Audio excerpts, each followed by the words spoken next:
Bom dia, boa tarde, boa noite, boa madrugada, dependendo da hora que você estiver assistindo esse vídeo, essa live, seja aqui no YouTube ou seja aqui no Instagram ou no nosso canal do YouTube. Ó, o ato falha acontecendo.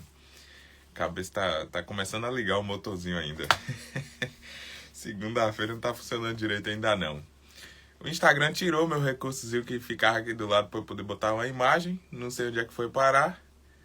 E aí os nossos últimos vídeos estão sendo assim mesmo, com minha cara aqui na tela toda. Vamos continuar a leitura do nosso livro, O Palhaço e o Psicanalista. A gente vai para o capítulo 6 hoje. Talvez a gente consiga ler o 7 também. E talvez o 8, mas um talvez assim bem grande, né? Bora lá. Depois que a gente brinca, a gente fica amigo. O meu trabalho foi definitivamente alterado pelo encontro que tive com o mestre há muitos anos. Eu tinha recém-publicado meu primeiro livro infantil e a editora me ligou contando que uma escola havia adotado e as crianças queriam conhecer o autor. Fiquei super feliz. Era a primeira vez que isso acontecia. Topei na hora. Alguns dias depois chegou o carro da escola para me buscar em casa e eu fiquei me sentindo importantíssimo. Entrei no carro, papeei um pouco com o simpático motorista, mas minha cabeça já estava lá no colégio. Enquanto ele dirigia, eu ia criando dentro da minha cabeça toda a conversa que eu estava prestes a ter, já escutando neste mundo interno as perguntas que as crianças me fariam. Cláudio Tebas, como você faz para criar suas histórias? Cláudio Tebas, quantos livros você já escreveu? Quando dei por mim, estávamos na porta da escola, não a imaginária, mas a de verdade. Fui recebido educada e pomposamente pela coordenadora e conduzido ao pátio onde as professoras e umas 100 crianças me esperavam. A cara delas era de total assombro. Eu estava ali, o escritor. E mais incrível, eu estava vivo. Crianças sempre acham que o escritor já morreu e virou nome de praça. Coisa parecida acontece quando meus alunos pequenos, por acaso, me veem fora da escola. Eles me apontam e gritam com perplexidade: "Olha, o professor Cláudio!" Como se eu fosse uma entidade que só existisse dentro do colégio. Um personagem do folclore. O Saci no Redemoinho, o Curupira na floresta e o professor que mora na escola. Mas agora eu estava lá. Arrisquei um bom dia e ouvi o coro de volta: "Bom dia, Cláudio Tebas!" Segurei a emoção, apresentei-me brevemente e perguntei se alguém tinha alguma pergunta para me fazer. De imediato, o menininho levantou a mão. Nunca vou me esquecer da carinha dele. Gordinho, vermelho de vergonha, mas corajoso bastante para não deixar a vergonha o impedir de perguntar. A gente pode brincar primeiro? Fiquei totalmente surpreso. Falei que sim, claro. E emendei com outra pergunta: por que você quer brincar primeiro? E então meu pequeno mestre arrematou com enorme sabedoria: porque depois que a gente brinca, a gente fica amigo. Passados mais de 20 anos desse encontro, tornei-me um apaixonado pesquisador da escuta e do brincar. Converso com muita gente, fiz vários cursos, li alguns livros e jamais encontrei uma definição que traduzisse conceitos tão complexos com tamanha simplicidade. Depois que a gente brinca, a gente fica amigo. Com amigos eu me sinto mais confiante, mais fortalecido para falar, mais aberto e disponível para escutar. Fui descobrir nesses anos de investigação que brincar contém os 4 Hs em sua gênese. É a atividade humana que mais nos conecta com a gente mesmo e com os outros. Lembre-se de você brincar de esconde-esconde, espremido atrás da pilastra, em conexão total com tudo à sua volta. Na escuta de cada movimento de ar, de cada micro-ruído, com seu corpo preparado para a corrida heróica, para tentar salvar o mundo. Lembre-se da maravilha que era quando isso acontecia, e na desgraça quando você fracassava. Brincar nos exercitava para o convívio. À medida que íamos brincando, íamos também aprendendo a escutar os humores coletivos e individuais dos grupos aos quais pertencíamos. Com o Paulinho é bom de dar risada de besteira. O Mário é legal de jogar botão. O Júlio é fortão, sabe disso e usa isso para conseguir o que quer. Inclusive minha bicicleta emprestada. Mas é melhor emprestar do que apanhar. Brinco, logo escuto. Se perguntássemos a Freud como aprender a escutar o outro, ele provavelmente diria que escutar é brincar. Brincar é realizar um percurso junto ao modo de uma pequena viagem. Brincar envolve, portanto, fazer malas, criar planos, imaginar companhias, usar mapas, mas também ficar esperando na estação, ficar perdido sem saber para onde ir, tropeçar e perder as malas, encontrar hotéis lotados e até mesmo decepcionar-se com o encontro real com lugares tão vivamente imaginados. Só o adulto que se esqueceu demasiadamente de sua infância esqueceu-se do quão sério é brincar. É este o grande desafio de quem busca ser palhaço: reencontrar sua criança e apresentá-la ao adulto, promovendo um concílio da inocência com a experiência.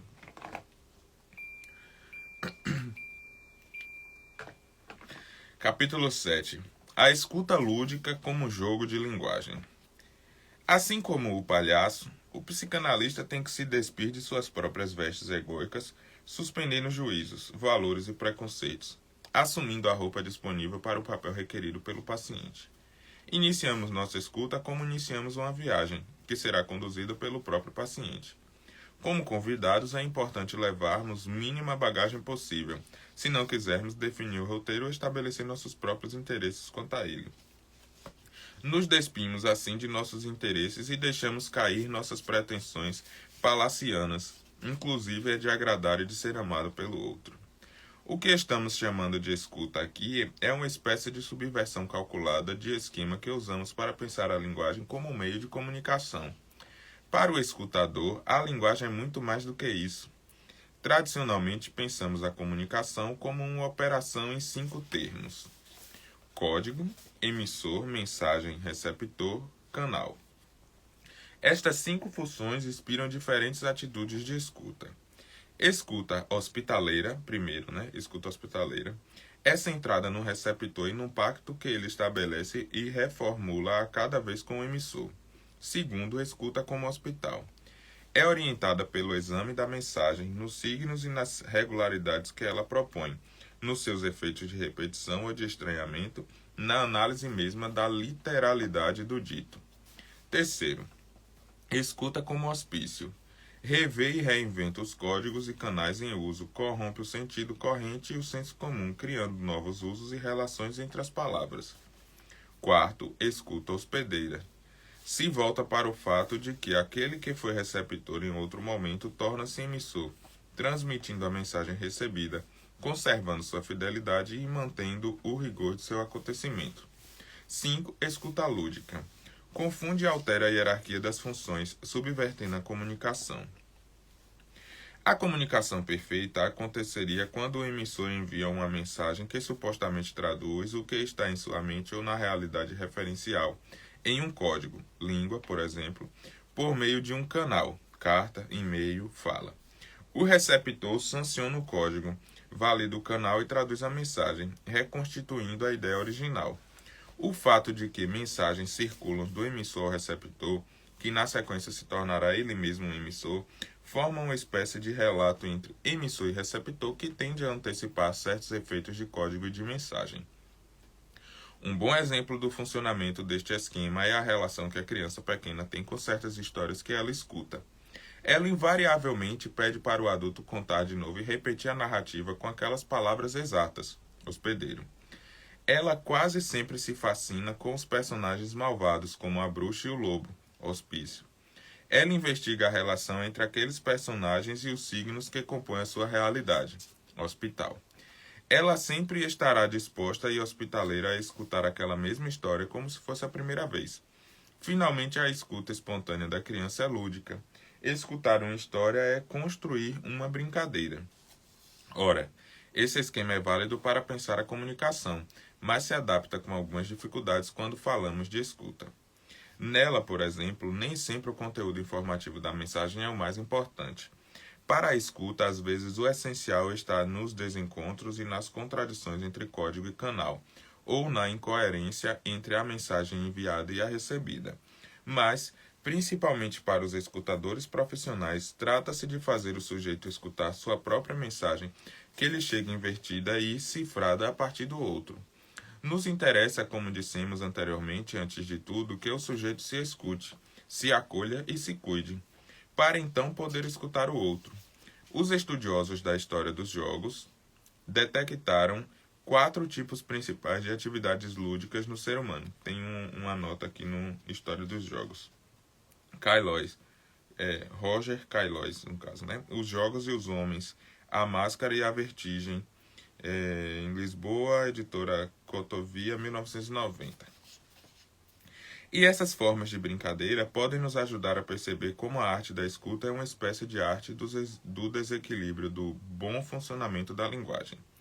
Algo assim como quando usamos de outro jeito o que foi projetado para uma finalidade ou com um propósito diferente do original. Vejamos estes 4 tipos associando-os às funções da linguagem. Código, mimicry, emissor, índices, mais receptor, antagonista ou cooperador, e o canal, alea. Jogos do tipo antagonista-cooperador colocam o outro como aliado, parceiro ou antagonista, adversário. São os jogos mais correntes, como o futebol e o basquete, ou o xadrez e o gamão. Observe como eles geralmente se organizam em turnos, rodadas ou em posições do tipo ataque e defesa. Como a nossa conversa que inverte quem fala e quem escuta segundo uma alternância temporal. A mensagem que endereçamos ao outro terá também essa dupla valência, conjugando os interesses de um contra os interesses do outro. Jogos coletivos conseguem incluir interesses comuns de vários, combinando assim mensagens cooperativas e competitivas simultaneamente. Jogos do tipo mimicry são aqueles que têm a estrutura ficcional ou de como se. Nestes, cria-se um campo de realidade simulada, com regras abertas ou fechadas, nos quais se mantém relações de comparação ou de divergência com o mundo a qual a brincadeira se opõe, mas sobre o qual ela reflete. A brincadeira não é apenas uma atividade autogratificante e prazerosa. Ela é também uma forma de pensar e simbolizar. Brincar de boneco ou de super-herói não é apenas uma preparação modificada para nossos papéis sociais vindouros. Também ajuda a dar forma aos nossos ideais e desejos, a reconhecer as regras do jogo social no qual estamos imersos e, portanto, abrir soluções inusitadas para problemas mal formulados. Jogos do tipo alea são aqueles nos quais o motivo lúdico é o acaso. Jogos de dados, roleta ou também chamadas de azar, constituem um modelo para negar a principal função dos códigos de comunicação, que é estabelecer como as coisas devem ser ditas para serem bem compreendidas. O ruído na comunicação, o desentendimento e o equívoco geralmente indicam que o código não é tão fechado nem tão coercitivo assim. Ele pode gerar combinações imprevistas, de sorte o azar, que nos fascinam porque são também um forte modelo para pensar a criatividade humana. Finalmente, os jogos do tipo índices são aqueles nos quais trata-se de produzir uma sensação em nós mesmos, que nos tira do lugar ou da posição de senhor e dono do nosso próprio corpo e de nossa alma. Por exemplo, quando a criança gira em torno de si até cair, brinca de prender a respiração debaixo da água, ou anda em cima de uma linha ou estabelece que só pode pisar no branco ou no preto de um quadriculado. Ela está se propiciando uma situação de transe, espasmo ou concentração que a tira do mundo e, portanto, nega o seu lugar soberano de administrador soberano de sua mensagem. Escutar o outro é como um jogo que envolve estratégia e tática. Lê as regras escritas e não escritas a partir das quais aquela pessoa se expressa, pensa e se coloca diante do outro. Um bom escutador sabe sempre que tipo de jogo está sendo praticado, justamente para, conforme o caso e a situação, promover giros ou mudanças do tipo de jogo, e a mudança fundamental aqui é a do modo não lúdico para o modo lúdico. Na relação de escuta, tudo se passa como se problematizássemos na prática nossos modos de circulação de informação e de troca de mensagens. E, para isso, nos perguntamos ou fazemos o nosso interlocutor via nossa relação com ele, quando ele esperava apenas a eficácia da transmissão da mensagem, ou então a ressonância poética, quando ele pedia por uma referência descritiva. Como bufões, nos fazemos desentender para revelar qual mal-entendido é a essência da comunicação. Uma das coisas que tem tornado a experiência da escuta mais difícil e rara é que os progressos de nossa individualização nos tornam cada vez mais buscadores de resultados concretos e mensuráveis, o que nos subtrai do caminho e nos coloca antecipadamente em ponto de chegada. Escutar é essencialmente estar no caminho. Observe uma mãe ou um pai levando uma criança a pé para a escola.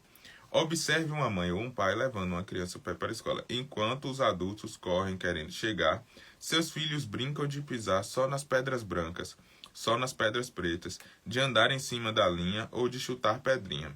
Perguntam a todo instante o que é isso e por que aquilo. Obcecados ou viciados em chegar, os adultos se esquecem de que a vida é feita de idas, idas e idas. Não à toa, ao ficarmos velhos, nos chamarão de idosos. Cegos e surdos ao caminho olhamos, às vezes tarde demais para trás. Olhamos para situações com uma espécie de óculos de avaliação bifocal. Na parte de cima enxergamos os riscos e benefícios, a segurança e a promessa. Na parte de baixo está nossa pequena máquina de calcular benefícios e investimentos, de modo que as relações tornam-se crescentemente organizadas por uma espécie de contabilidade de interesses, com o óbvio posicionamento de vencedores e vencidos. Isso afeta muito a situação de escuta, pois ela é, por definição, centrada mais no processo que no produto, mais dependente de caminhar junto que de chegar ao lugar certo.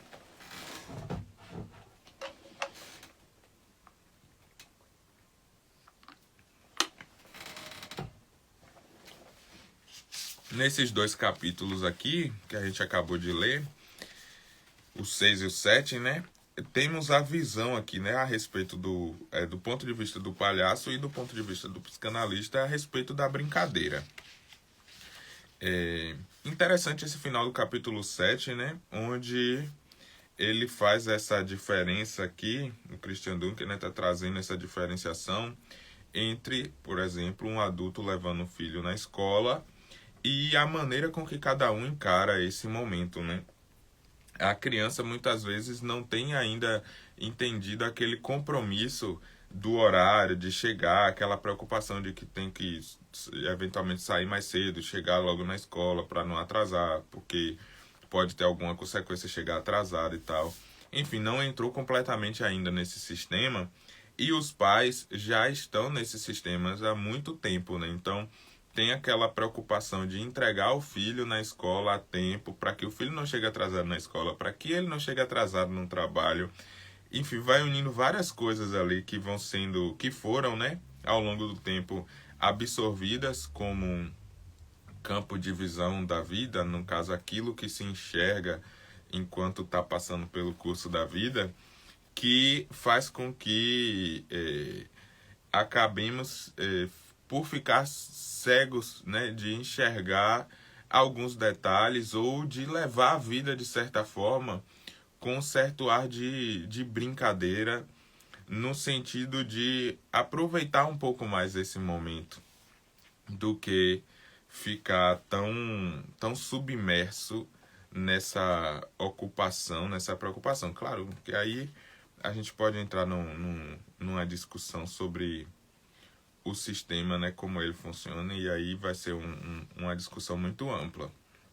Uma outra pontuação que eu tenho a respeito desses capítulos aqui também, eu confesso que ainda eu não entendi muito bem esse tal desses Hs da escuta, esses termos, né, hospitaleiro, hospital, hospício, hospedeiro.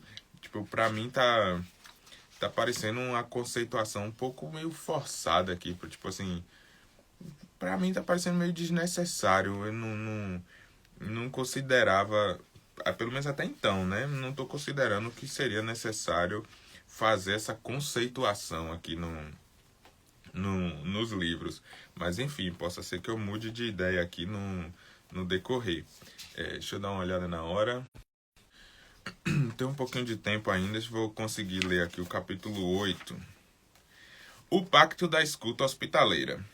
Como o palhaço, nos colocamos no ponto de vista do outro, reconhecendo a beleza e inteireza da vida que se apresenta diante de nós. Admitindo que nelas as coisas estão como estão em função de suas próprias causas, motivos e razões. Partimos assim da hipótese de que naquela vida nós é que somos o estrangeiro, que precisa descobrir as regras daquela cultura. Não é aquela forma de vida que tem que nos dar satisfações ou justificar-se segundo nossos critérios. Como o palhaço, nos ocupamos de ler o sofrimento e a miséria dos outros, trazendo-os para nós mesmos e criando com eles alguma graça. O psicanalista não é apenas afetado cognitivamente pelo que seu paciente diz, mas também em seu corpo, em sua presença, em seu juízo, ou no juízo mais íntimo do seu ser. Neste ponto em que compartilhamos o dito e o semidito, no qual reconhecemos profundamente e sem meias voltas os afetos piores e melhores, as certezas, mas também as indeterminações, que a escuta do analista e do palhaço ultrapassam a mera simpatia, criando a intimidade necessária para formar a empatia. Assim, o pacto de acolhimento e hospedagem do outro é o começo da escuta. Se não conseguimos nos fidelizar na busca pela interessância do outro, a buscar o ponto de vista no qual a viagem se tornará enriquecedora para ambos, provavelmente a relação de escuta se transformará em outra coisa: persuasão, exibição, concorrência ou animosidade, quando não educação e obediência. Como palhaços, brincamos a sério com os outros, devolvendo um fragmento de verdade que eles mesmos nos mostraram sem perceber. Nossa escuta não apenas acolhe e sanciona. Ela também enigmatiza, questiona e critica, como o bufão que é capaz de dizer certas coisas para o rei, ou como Sancho Panza, que ajuda Dom Quixote dentro de sua viagem fantástica. O palhaço e o psicanalista oferecem palavras e presenças. Aqui a escuta é hospitaleira. A escuta psicanalítica é, antes de tudo, parte da ética do cuidado, uma forma de permitir que o sujeito se escute e, a partir disso, cuide de si. Essa não é apenas uma técnica de gerência baseada na submissão ou uma disciplina de procedimentos. Já dissemos anteriormente, neste livro ninguém vira psicanalista ou palhaço seguindo regras piamente. Podemos dizer que a escuta envolve um contrato, cuja cláusula primeira é o acolhimento. Como todo contrato, este cria uma espécie de regra mutuamente consentida entre os participantes, regra que pode ser suspensa e suprimida a qualquer momento. Nos primeiros contatos de escuta, forma-se assim uma espécie de pacto, de acerto ou combinado, que pode ser inclusive transgredido no andar da escutação. 1. Sentir o que o outro sente, assumir a perspectiva dele, segundo sua própria língua e suas próprias razões. Se não houver empatia, entre analista e analisante, é melhor procurar outro. Para criar empatia nessa situação, dependemos de uma autoridade suposta, mas principalmente da confiança que se estabelecerá nos primeiros momentos do tratamento. Isso nunca é certo e controlável, sendo nossa tarefa trabalhar para criar as condições favoráveis para que isso aconteça. Para ser bem executado, é preciso sair de si, não se levar demasiadamente a sério e orientar-se para aquela posição que seu paciente ou sua plateia requer. Uma dificuldade típica do iniciante nesta matéria é ficar tão intensamente dedicado ao cumprimento de seu papel, a comportar-se como um bom psicanalista ou bom palhaço, a cumprir as expectativas criadas por si mesmo, que deixa de se preocupar com o que é realmente importante, ou seja, o outro. Reagir com prontidão. Em atenção ao tempo e cuidando das contingências de um encontro sem roteiro. A melhor escuta deve deixar o interlocutor o mais livre que puder na relação com as palavras. Se ele associa livremente, nós devemos nos esforçar por manter uma escuta equiflutuante, sem foco específico, mas atenta para ser capturada por um detalhe dissonante ou por uma variação de intensidade na fala. Ou seja, não basta colocar-se no ponto de vista do outro, é preciso também admitir que o outro não sabe tudo sobre si, que ele não tem os problemas e as soluções bem postos em sua cabeça. Afinal, se ele tivesse, não estaria te procurando. Terceiro, criar junto com o outro e deixar-se afetar pelo outro. Deixar-se levar compartilhando, ainda que provisoriamente, não só suas opiniões e ideias, mas principalmente o que há de estranho no outro, suas incertezas e confusões, suas incoerências e descaminhos. Brincar é a nossa aprendizagem para a criação. Ouvir é uma faculdade sensorial e passiva. Escutar exige receptividade, mas é, sobretudo, uma atividade. Infelizmente, dizemos que alguém é surdo tanto quando apresenta um distúrbio auditivo, quanto quando não consegue apreender e receber o que o outro diz. Escutar é uma disposição e reverberar, pontuar, ecoar, tensionar ou participar da fala do outro. O bom escutador é leitor de textos e de pessoas. Alguém que se interessa por entrar na vida alheia porque ele é um desafio de leitura. Como um bom livro ou filme que, ao procurarmos ler ou assistir, enriquecemos. Um bom escutador é como um bom editor. Ele pode mudar um ponto para reticências ou exclamação. O parágrafo pode dividir ou reunir duas ideias. A vírgula cria um exemplo de respiração. Às vezes, um sinônimo muda tudo. Ele pode até sugerir um novo título para o capítulo ou sentenciar o corte de uma frase em duas. Mas ele não é o autor do livro e deve respeitar a palavra final deste no aclaramento interrogativo do que está sendo dito, antes interpor outra colocação. O quarto tempo da escuta é o dizer. Esse dizer tem algumas exigências consagradas pela prática clínica, por exemplo, acompanhar o tempo da relação de fala, o timing, buscar certa concisão pela qual a intervenção mínima trará o máximo efeito e, principalmente, algum efeito de surpresa ou descoberta. O dizer do psicanalista e do palhaço corta e edita, entende e desentende, recria o dito em outra forma, de tal maneira que, no final, encontramos aquilo que foi dito, algo a mais ou a menos do que se queria dizer. Quando isso acontece, a escuta completa-se em um tempo de leitura. Ler o outro nos efeitos do seu dizer, ler em si os efeitos do seu dizer sobre o outro. Pode ser uma fala oracular ou enigmática. Pode ser uma denúncia intempestiva, ou um silêncio que ressoa e critica o humor de uma situação. Aqui o modelo segue a simplicidade do gesto do palhaço, que quer agradar, mas não emular, que busca o aplauso, mas não a aprovação banal e gratuita. O tempo de leitura é o tempo pelo qual a experiência se tornará memória. É aquela conversa depois do filme, aquele relato depois da viagem, aquela história que contamos depois da festa. Como que a arrumar o lugar de cada coisa e de cada detalhe para que a coisa possa ficar bem guardada dentro de nós, antes de seguirmos viagem. Aqui basicamente houve uma descrição do trabalho do psicanalista. Eu vou aproveitar esse 9 aqui, deixa eu ver se dá tempo de ler. Acho que não. Vou deixar o 9, o 10 e o 11 para quarta-feira. Os capítulos aqui agora estão meio que pequenos, então talvez a gente consiga manter esse ritmo de 3 ou 4 capítulos por encontro.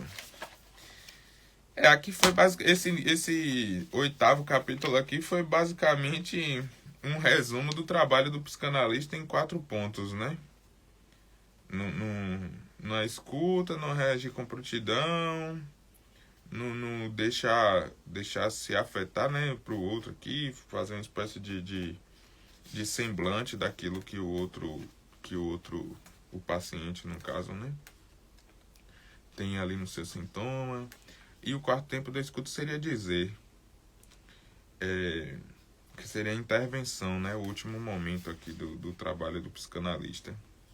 Enfim, quarta-feira nos encontramos aqui novamente